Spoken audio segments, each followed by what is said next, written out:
¿Qué es lo que está pasando en Ecuador? En las últimas horas se ha tomado la Universidad de Guayaquil, se han tomado canales de televisión, se han tomado las calles, varios negocios, militares y policías han sido secuestrados.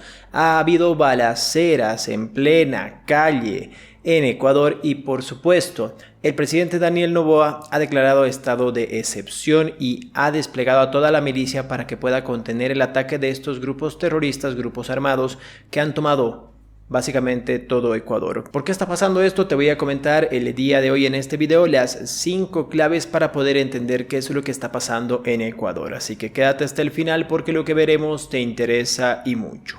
Empecemos. La declaración formal de que Ecuador vive un conflicto armado interno, tal como decretó el martes el presidente Daniel Noboa, ha evidenciado hasta qué punto los grupos criminales han extendido su poder y su presencia en el país sudamericano. En el sistema penitenciario y en las calles de algunas ciudades como Guayaquil, el narco ha extendido sus tentáculos todo lo que ha podido a niveles insospechados. Aquí están 3 claves que tienes que saber para poder entender qué es lo que está pasando en Ecuador. Tomen nota, por favor. Número 1. Estabilidad política y económica. La inestabilidad política y económica de los últimos años ha terminado de convertir a Ecuador, considerado hace un lustro como un diamante en bruto de América Latina, en el país más violento de toda la región. En el año 2023, Ecuador cerró con más de 7.600 fallecidos, lo que equivale a una tasa de 40 personas fallecidas por cada 100.000 habitantes. La cifra se dispara en ciertas provincias y de hecho países como España recomiendan a sus ciudadanos evitar los viajes a regiones, por ejemplo, de Guayas y Esmeraldas, consideradas el epicentro de la criminalidad.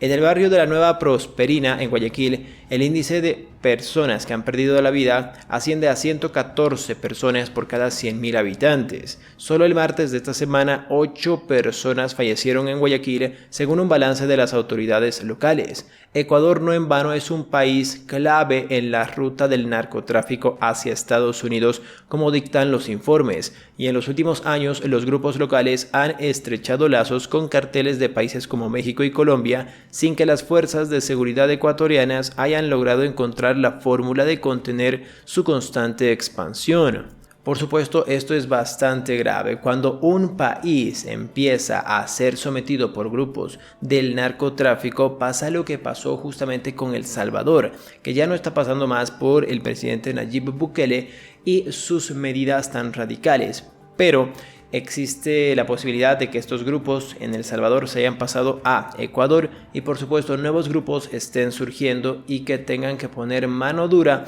pero por supuesto ahí entra el problema de las ONGs, de los derechos humanos, etc. Número 2. La fuga de Fito y el Capitán Pico.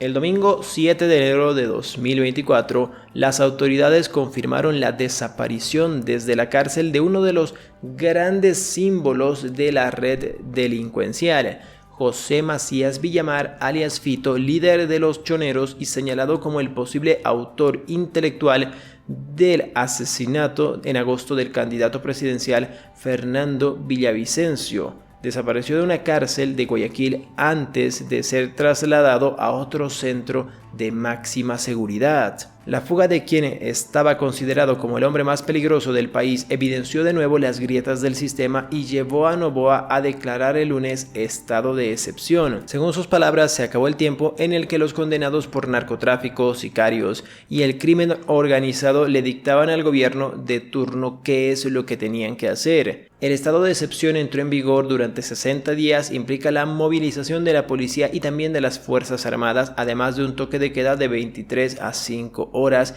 donde nadie puede circular por las calles. Con la fecha ya aprendida, los índices violentos sucedían. Al secuestro de un grupo de policías se sumaba el martes otra simbólica fuga de prisión, la de Fabricio Colón Pico, alias Capitán Pico, detenido a finales de la semana pasada tras amenazar con asesinar al fiscal general del país, Diana Salazar. Sin embargo, lo que terminaría dando vuelta al mundo serían las imágenes de un comando de encapuchados armados tomando la sede de la cadena TC Televisión en el norte de Guayaquil en plena emisión. La Fiscalía ha afirmado de que procesará a 13 personas por terrorismo por este asalto. Y en el punto número 3 tenemos todo grupo terrorista es un objetivo militar. Hasta este miércoles al menos 10 personas han perdido la vida, entre ellos 2 policías, y unas 70 personas han sido detenidas en la espiral de violencia de las últimas horas, lo que llevó a Noboa a dar un paso más, declarando que Ecuador vive un conflicto armado interno. Unos 47.000 uniformados y, por supuesto, decenas de miles de militares se han puesto a disposición de la presidencia. En este escenario de caos, algunos comercios han optado por cerrar sus puertas e incluso el Ministerio de Educación ha emplazado a las universidades y colegios a dar clases virtuales. El gobierno ordenó el martes la evacuación de los edificios públicos gubernamentales, igualmente también de todos los que tengan relación con la política. Pero es importante saber quién es Fito Macías Villar, el narco y el delincuente más peligroso de todo Ecuador. Con pasado humilde como taxista, su ascenso hasta lo más alto de la banda, integrada por unas más de 10.000 personas, se dio por la sucesiva muerte de sus antecesores. Adolfo Macías alias Fito ahora es el fugitivo más peligroso de Ecuador tras su huida de la cárcel, desde donde comandaba la principal banda criminal de un país sumido en la violencia. Poco más se conoce sobre el líder de los choneros que su pasado humilde y como taxista. Las alarmas sobre su paradero desconocido saltaron este domingo y la violencia empezó desde el día lunes. Atrás había dejado una prisión adornada con imágenes que exaltan su propia figura, armas, los dólares, leones, etc. La fuerza pública activó un plan para dar con el jefe de una banda narcodelictiva que surgió en la década de los años 90 y que tiene por supuesto buenas conexiones con Colombia y también que manda estas sustancias controladas a Estados Unidos. Según palabras de varios policías, nos dicen que ejercía un control interno importante dentro del centro penitenciario y pobre de aquel que opinaba lo contrario. Por supuesto, quiero saber tú qué opinas con respecto a esto. Es un tema bastante delicado y esperemos que esto acabe pronto. Personalmente creo que esto empezó desde noviembre con el presidente nuevo electo Daniel Noboa y sus políticas que se parecen bastante, se dice, a Nayib Bukele, que quiere hacer la guerra justamente contra Ecuador, no de forma tan fuerte como lo hizo Nayib Bukele, pero sí se veía claramente y se ve claramente que está tratando de frenar a estos grupos organizados y estos grupos organizados han reaccionado ya viendo antecedentes de lo que pasó en El Salvador si no reaccionaban antes. Lamentablemente es prácticamente una guerra en Ecuador actualmente.